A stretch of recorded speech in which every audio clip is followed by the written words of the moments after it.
मेरा कोई नहीं है आपके सिवा। तो जो जो आपने अपना मान रखा वो सब वो घसीट लेंगे, क्योंकि वो कर तुम अकर तुम मन था कर तुम सर्व समर्थ है। दो प्रकार से, या अंदर से विवेक से वैराग्य प्रकट करके, या बाहर से राग ही हटा लेंगे। वो जगह नहीं रखेंगे जिसे आप अपना कह रहे हो। तैयार रहना।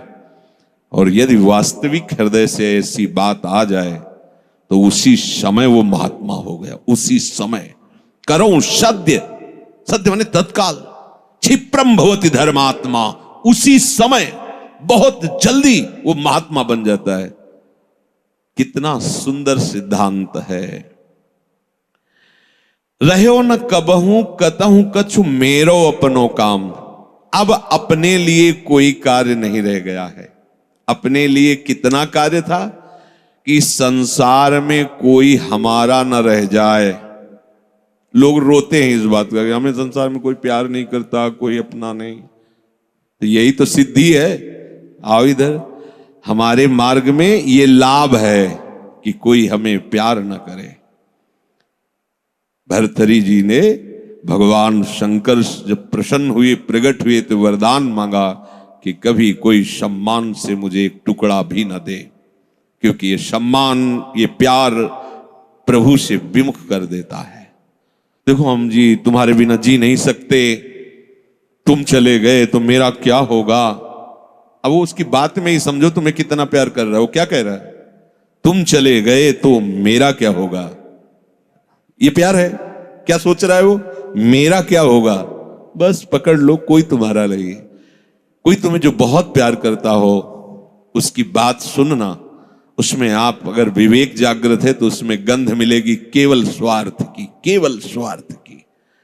कहीं किसी कोने में तुम्हें प्यार नहीं मिलेगा। पूरी प्यार की जो स्वांग भरी वृत्ति है उसमें केवल स्वार्थ नृत्य कर रहा होगा, केवल वासना नृत्य कर रही होगी, केवल कामना का तांडव होगा। बस विवेक से देखना। अगर विवेक नहीं तो सब फंसे हुए तो उसी में है। प्रभु कह रहे हैं कि जब साधक भगवद आश्रय नहीं लेता तो कहीं ना कहीं उसके हृदय में भोक्ता करता भाव बना रहता है, यह अहंकार के कारण। फिर वो विषयों का चिंतन करता है।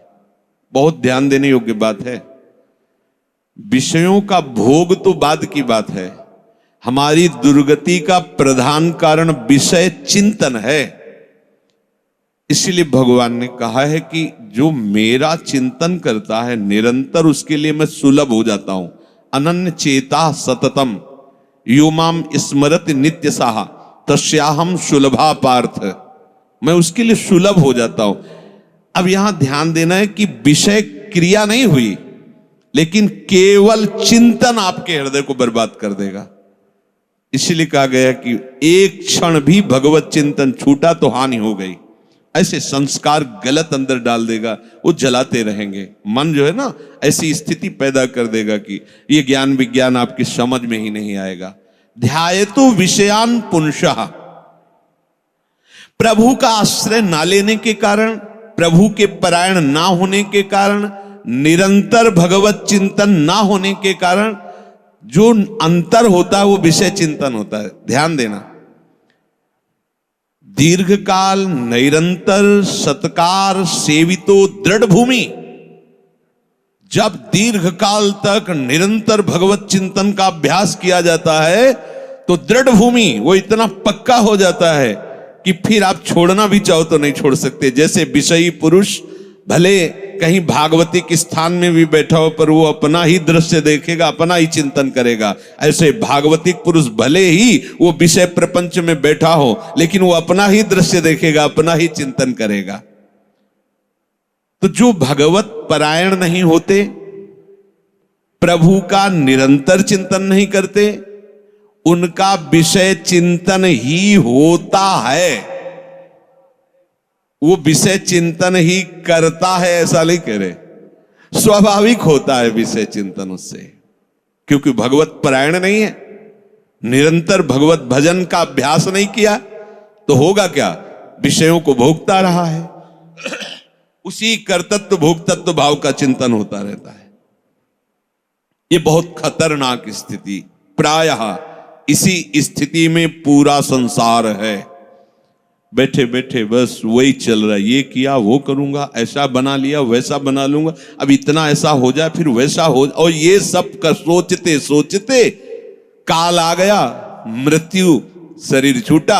अब जो सोच रहा था, जो सोचा उसके परिणाम से दूसरी योनि मिली, बस यही चक्र चल रहा है। जब ये प्रभु का चिंतन करता है तो संसार का चिंतन जो स्वाभाविक होता रहता था अब हो तो रहा है। देखो ना, जैसे हम नाम जप करते हैं, भगवत चिंतन की चेष्टा करते हैं तो बड़ी जोर से गंदगी आती है। ये सबका अनुभव है। जो भजन करते हैं बड़ी जोर से, जैसे कि दरिया में उफान आ गया हो,